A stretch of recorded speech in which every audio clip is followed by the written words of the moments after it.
ರಾಶಿ ಫಲಾಲು ಸಿಂಹ ರಾಶಿಯವರಿಗೆ ಇಂದು ಗ್ರಹಗಳ ಅನುಗ್ರಹ ಮತ್ತು ಗುರುಗಳ ಕೃಪೆ ಒಂದೇ ಸಮಯದಲ್ಲಿ ಅನುಭವವಾಗುವ ದಿನವಾಗಿದ್ದು, ನಿಮ್ಮ ಜೀವನದಲ್ಲಿ ಎದುರಾಗಿರುವ ಅನೇಕ ಕಷ್ಟಗಳು ನಿಧಾನವಾಗಿ ಕಡಿಮೆಯಾಗುವ ಲಕ್ಷಣಗಳು ಕಾಣಿಸುತ್ತವೆ.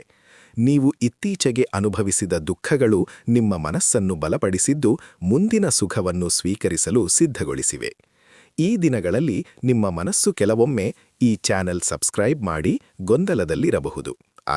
ಅದೇ ಸಮಯದಲ್ಲಿ ಒಳಗಿನಿಂದ ಬರುವ ಧೈರ್ಯ ನಿಮ್ಮನ್ನು ಸರಿಯಾದ ದಾರಿಗೆ ಕರೆದೊಯ್ಯುತ್ತದೆ.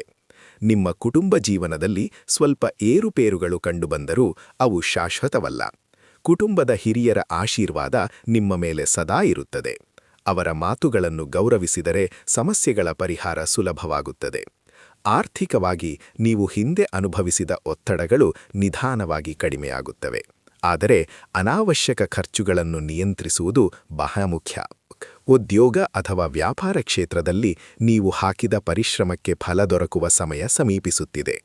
ಕೆಲವೊಮ್ಮೆ ನೀವು ಮಾಡಿದ ಕೆಲಸಕ್ಕೆ ತಕ್ಷಣ ಪ್ರಶಂಸೆ ಸಿಗದಿದ್ದರೂ ನಿರಾಶರಾಗಬೇಡಿ. ನಿಮ್ಮ ಶ್ರಮ ವ್ಯರ್ಥವಾಗುವುದಿಲ್ಲ. ಸಹೋದ್ಯೋಗಿಗಳ ಜೊತೆ ಹೊಂದಾಣಿಕೆ ಕಾಪಾಡಿಕೊಳ್ಳುವುದು ಮುಖ್ಯ, ಏಕೆಂದರೆ ಅವರ ಸಹಕಾರದಿಂದ ನಿಮ್ಮ ಕೆಲಸ ಸುಗಮವಾಗುತ್ತದೆ. ಆರೋಗ್ಯದ ವಿಷಯದಲ್ಲಿ ಸ್ವಲ್ಪ ಜಾಗ್ರತೆ ಅಗತ್ಯವಾಗಿದ್ದು, ವಿಶೇಷವಾಗಿ ಒತ್ತಡ ಮತ್ತು ನಿದ್ರಾಹೀನತೆ ಸಮಸ್ಯೆಗಳನ್ನು ಕಡಿಮೆಗೊಳಿಸಬೇಕು. ನಿಯಮಿತ ವ್ಯಾಯಾಮ ಮತ್ತು ಸರಿಯಾದ ಆಹಾರ ಕ್ರಮ ಪಾಲಿಸಿದರೆ ಆರೋಗ್ಯದಲ್ಲಿ ಸುಧಾರಣೆ ಕಾಣಬಹುದು.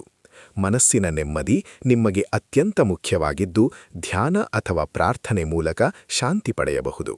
ಪ್ರೀತಿಯ ಜೀವನದಲ್ಲಿ ಕೆಲವೊಂದು ತಪ್ಪು ಅರ್ಥಗಳ ಕಾರಣದಿಂದ ಮನಸ್ತಾಪ ಉಂಟಾಗಬಹುದು. ಆದರೆ ಸಹನೆಯಿಂದ ಮಾತನಾಡಿದರೆ ಸಮಸ್ಯೆಗಳು ಸರಿಯಾಗುತ್ತವೆ. ನಿಮ್ಮ ಸಂಗಾತಿಯ ಭಾವನೆಗಳನ್ನು ಅರ್ಥಮಾಡಿಕೊಳ್ಳುವುದು ಬಹಳ ಅವಕಾಶಗಳು ನಿಮ್ಮ ಮುಂದೆ ಬರಬಹುದು. ಅವುಗಳನ್ನು ಗುರುತಿಸಿ ಬಳಸಿಕೊಳ್ಳುವುದು ನಿಮ್ಮ ಕೈಯಲ್ಲಿದೆ. ವಿದ್ಯಾಭ್ಯಾಸದಲ್ಲಿ ಇರುವವರಿಗೆ ಇದು ಒಳ್ಳೆಯ ಸಮಯವಾಗಿದ್ದು, ಗಮನ ಕೇಂದ್ರೀಕರಿಸಿದರೆ ಉತ್ತಮ ಫಲಿತಾಂಶ ಪಡೆಯಬಹುದು. ನಿಮ್ಮ ಜೀವನದಲ್ಲಿ ನಡೆಯುತ್ತಿರುವ ಘಟನೆಗಳು ಕೆಲವೊಮ್ಮೆ ನಿಮಗೆ ಪರೀಕ್ಷೆಯಂತೆ ತೋರುತ್ತವೆ, ಆದರೆ ಅವು ನಿಮ್ಮ ವ್ಯಕ್ತಿತ್ವವನ್ನು ರೂಪಿಸುತ್ತಿವೆ. ನೀವು ಎದುರಿಸಿದ ದುಃಖಗಳು ನಿಮ್ಮನ್ನು ಇನ್ನಷ್ಟು ಬಲಿಷ್ಠರನ್ನಾಗಿ ಮಾಡುತ್ತವೆ ಮತ್ತು ಮುಂದಿನ ಸುಖವನ್ನು ಇನ್ನಷ್ಟು ಸಾರ್ಥಕವಾಗಿಸುತ್ತವೆ. ಗುರುಗಳ ಅನುಗ್ರಹದಿಂದ ನೀವು ಆತ್ಮವಿಶ್ವಾಸವನ್ನು ಹೆಚ್ಚಿಸಿಕೊಳ್ಳುತ್ತೀರಿ ಮತ್ತು ನಿಮ್ಮ ಗುರಿಗಳತ್ತ ಸಾಗಲು ಹೊಸ ಶಕ್ತಿ ಪಡೆಯುತ್ತೀರಿ. ನಿಮ್ಮ ಮಾತುಗಳಲ್ಲಿ ಮಧುರತೆ ಇರಲಿ, ಏಕೆಂದರೆ ಕಠಿಣ ಮಾತುಗಳು ಸಂಬಂಧಗಳನ್ನು ಹಾಳು ಮಾಡಬಹುದು. ಧನಲಾಭದ ಯೋಗ ಇದ್ದರೂ ಅದನ್ನು ಸರಿಯಾಗಿ ನಿರ್ವಹಿಸುವುದು ಮುಖ್ಯ. ಇಲ್ಲದಿದ್ದರೆ ಹಣ ಬಂದ ಹಾಗೆ ಹೋಗುವ ಸಾಧ್ಯತೆಯಿದೆ. ಹೊಸ ಯೋಜನೆಗಳನ್ನು ಆರಂಭಿಸಲು ಇದು ಸೂಕ್ತ ಸಮಯವಾಗಬಹುದು, ಆದರೆ ಅವುಗಳನ್ನು ಸೂಕ್ತವಾಗಿ ಪರೀಕ್ಷಿಸಿ ಮುಂದುವರಿಯಿರಿ. ನಿಮ್ಮ ಒಳಗಿನ ಆತ್ಮಶಕ್ತಿ ನಿಮಗೆ ಮಾರ್ಗದರ್ಶನ ನೀಡುತ್ತದೆ. ಅದನ್ನು ನಂಬಿ ಮುಂದೆ ಸಾಗಿರಿ. ಜೀವನದಲ್ಲಿ ಕಷ್ಟ, ಸುಖ, ದುಃಖ ಎಲ್ಲವೂ ತಾತ್ಕಾಲಿಕವೆಂಬುದನ್ನು ಮನಸ್ಸಿನಲ್ಲಿ ಇಟ್ಟುಕೊಳ್ಳಿ, ಏಕೆಂದರೆ ಕಾಲ ಬದಲಾದಂತೆ ಪರಿಸ್ಥಿತಿಗಳು ಬದಲಾಗುತ್ತವೆ.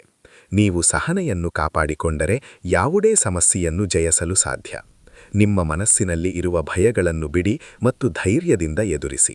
ದೇವರ ಮೇಲಿನ ನಂಬಿಕೆ ನಿಮ್ಮನ್ನು ಕಾಪಾಡುತ್ತದೆ. ನಿಮ್ಮ ಪ್ರಯತ್ನಗಳು ನಿಮ್ಮ ಭವಿಷ್ಯ